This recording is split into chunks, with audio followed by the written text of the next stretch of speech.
ಸಂಸದರದ್ದು ದುಡ್ಡು ತರುವ ಕೆಲಸವಲ್ಲ, ಅವರೇನು ಏಜೆಂಟರೇ? ಅವರು ರಿಯಲ್ ಎಸ್ಟೇಟ್ ಮಾಡ್ತಾರಾ? ನೀವು ಮೊದಲು ರಾಜೀನಾಮೆ ಕೊಡಿ, ಆಮೇಲೆ ಅವರು ಹಣ ತರ್ತಾರೆ ಎಂದು ವಿಧಾನ ಪರಿಷತ್ ವಿಪಕ್ಷ ನಾಯಕ ಛಲವಾದಿ ನಾರಾಯಣಸ್ವಾಮಿ ಸವಾಲು ಹಾಕಿದರು.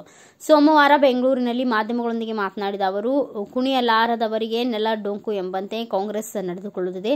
ಕುಮಾರಸ್ವಾಮಿ ಅವರು ಅವರಿಗೆ ಸರಿಯಾದ ಉತ್ತರ ಕೊಟ್ಟಿದ್ದಾರೆ ಎಂದರು. ಸುರಂಗ ಮಾರ್ಗ ರಚನೆ ಮೂಲಕ ಬೆಂಗಳೂರಿಗೆ ಆಪತ್ತು ಎದುರಾಗಲಿದೆ ಎಂಬ ವರದಿಗಳಿವೆ.